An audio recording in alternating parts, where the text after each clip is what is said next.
আসসালামু আলাইকুম রহমতুল্লাহ। কেমন আছেন বন্ধুরা? সবাই আশা করি ভালো আছেন, আর ভালো থাকেন এই দোয়া সকলের জন্য করি। আজকে একটি গুরুত্বপূর্ণ বিষয় নিয়ে আপনাদের সাথে আলোচনা করতে যাচ্ছি, যে বিষয়টি সকলের জন্যই ফায়দাজনক হবে বলে আমি আল্লাহ তাআলার কাছে আশাবাদী। বিষয়টি হলো, ডাক্তারি জগৎ এবং তদ্বির জগৎ উভয় জগতেই কিছু রোগী এমন রয়েছে যাদেরকে ডাক্তার ঔষধ লিখে দিচ্ছে, ঔষধ খাচ্ছে, কোনো ফায়দা পাচ্ছে না। বহুবার পরীক্ষা নিরীক্ষা করে ডাক্তার সঠিক রোগ নির্ণয় করে তারপরে ঔষধ দিচ্ছে, তারপরেও ফায়দা হচ্ছে না। তদ্রূপভাবেও তদ্বির জগতেও কিছু রোগী এমন রয়েছে যারা বিভিন্ন মোদাব্বির পরিবর্তন করে বিভিন্ন ধরনের দোয়া দুরুদ প্রয়োগ করতেছে, রুকিয়া প্রয়োগ করতেছে, কিন্তু কোনো ফায়দা পাচ্ছে না। এরূপ অসংখ্য রোগী তথ্য আমাদের কাছে আসে।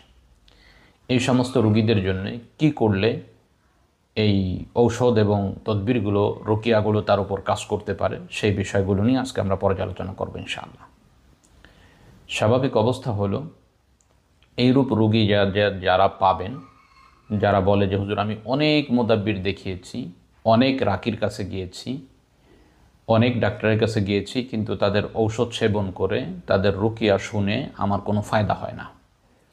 তো এইরূপ রোগীদের জন্য করণীয় হলো, আল্লাহ তাআলার একটা সিফাতি নাম আছে ইয়া মাজিদু।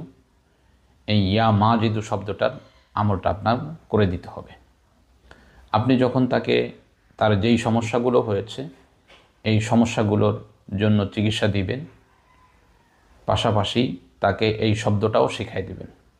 অর্থাৎ সে যেন এই ঔষধটা সেবন করার সময়, অথবা আপনি যেই দোয়াগুলো লিখে দিয়েছেন পানিতে ভিজিয়ে খাওয়ার জন্য, ওই পানিটা পান করার সময়, অথবা যেই রুকিয়া সে শ্রবণ করবে সেই রুকিয়া শোনার সময় ইয়া মাজিদু শব্দ এটা 10 বার পাঠ করে ওই পানিতে ফুঁক দিয়ে সে যেন পানিটা খায়, এবং ঔষধ হলে ঔষধের উপর ফুঁক দিয়ে সে যেন ঔষধটা সেবন করে।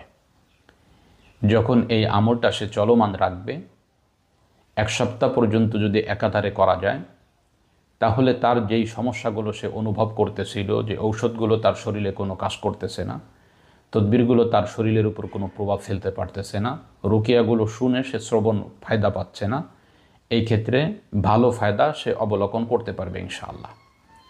আল্লাহ তাআলার সিফাতি নামের মধ্যে রয়েছে এক অজানা শক্তি, অজানা পাওয়ার। এটাকে আমরা যদি ইখলাসের সাথে প্রয়োগ করতে পারি, তাহলে এর ফায়দা আপনি নিজেই অবলোকন করতে পারবেন ইনশাআল্লাহ।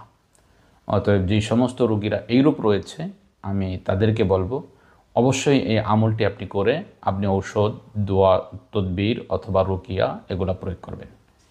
এভাবে যদি আপনি করেন, যদি হাল না ছাড়েন, আমি আল্লাহ তাআলার কাছে আশাবাদী এই নামের বদৌলতে আল্লাহ তাআলা আপনার সমস্যাগুলোকে দূর করে দেবেন ইনশাআল্লাহ।